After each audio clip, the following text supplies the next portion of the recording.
En direct de la web télé de la COP15, nous recevons pour vous ce jour Madame Anne-Marie Kwasi-Nda, directrice programme FAO Côte d'Ivoire. Bienvenue sur notre plateau. Bonsoir, merci. Avant toute chose, on aimerait savoir, pouvez-vous définir la FAO?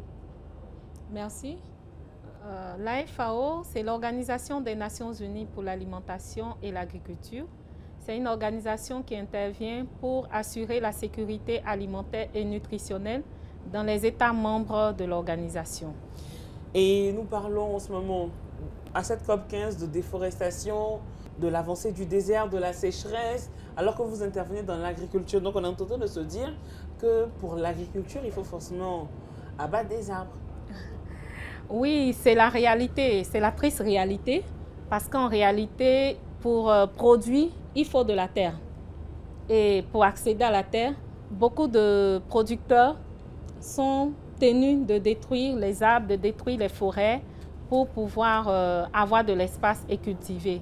Aujourd'hui, nous pensons que ce n'est pas la meilleure manière et pour nous, il faut apporter d'autres pratiques qui peuvent aider à juguler l'avancée de la sécheresse. Et quelles sont les solutions que vous proposez pour freiner la désertification et la sécheresse, j'ai envie de dire, en Côte d'Ivoire?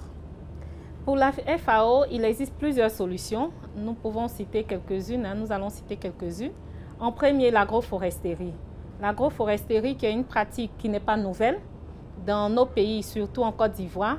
Mais pour nous, il est important de promouvoir cette pratique d'agroforesterie.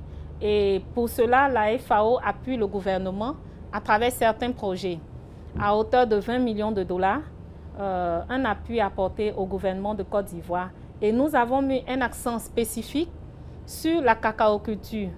Pourquoi? Parce que la Côte d'Ivoire étant premier producteur de cacao, les producteurs sont invités à intensifier la production. Et intensifier la production va demander plus d'espace. Parce qu'ici en Côte d'Ivoire, on pratique plus l'agriculture extensive qu'intensive. Et donc, pour nous, il faut sensibiliser encore plus les producteurs pour éviter de déforester, mais avec le peu d'espace, comment produire plus.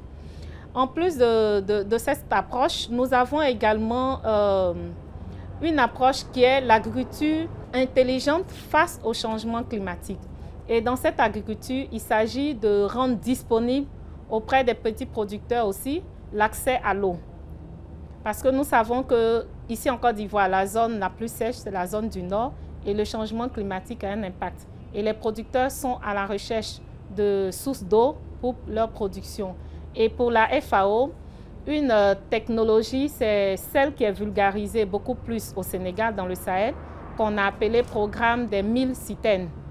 Et cela consiste à quoi? À construire, si vous voulez, des formes de réservoirs d'eau qui sont approvisionnés beaucoup plus pendant la saison de pluie.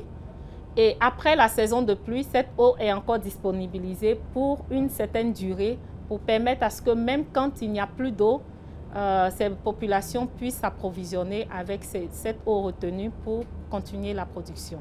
Donc on va dire que rien ne se perd, tout se transforme. Effectivement. Pendant les saisons sèches, vous recueillez l'eau de pluie.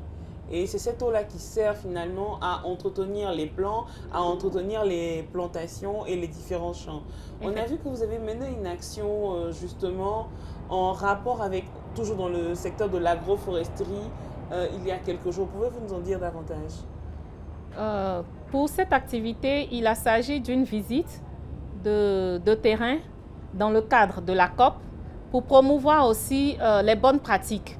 Et une visite a été effectuée sur la parcelle d'un Ivoirien qui pratique l'agroforesterie depuis de nombreuses années, plus de 20 ans, qui pratique l'agroforesterie. Et nous nous sommes dit, voilà une aubaine pour promouvoir cette pratique. Effectivement, la FAO est en train d'appuyer le gouvernement de Côte d'Ivoire, notamment le ministère de l'Agriculture, à mettre en place une stratégie nationale pour l'agroforesterie. Et nous pensons que cela peut aider à vulgariser cette pratique qui est déjà très appréciée avec ce producteur. Une dernière question. On voit qu'au niveau de la FAO, on essaie justement d'impliquer davantage les femmes. Est-ce qu'on a un programme dédié aux femmes? Tous les programmes de la FAO sont sensibles aux gens. Tous les programmes de la FAO intègrent le genre, intègrent toutes les femmes, intègrent les jeunes également. Il n'y a pas que les femmes, hein, il y a les jeunes et surtout les jeunes filles. Donc dans tous nos programmes, au minimum 30% des populations sont constituées de femmes. Mais beaucoup plus, nous savons que les femmes sont celles-là qui dominent le secteur de la production. Et vous comprenez que peut-être même à plus de 80%, notre appui cible les femmes. Merci infiniment d'avoir accepté d'être sur notre plateau. Il faut le rappeler, chers téléspectateurs, que nous étions en compagnie de Anne-Marie Kwasi-Nda. Elle est directrice programme au niveau de la FAO. Avec elle, nous avons parlé de l'importance de préserver nos sols et de l'importance que la FAO accorde justement à cette lutte contre la désertification. Restez toujours connectés sur notre web télé pour la suite de nos programmes.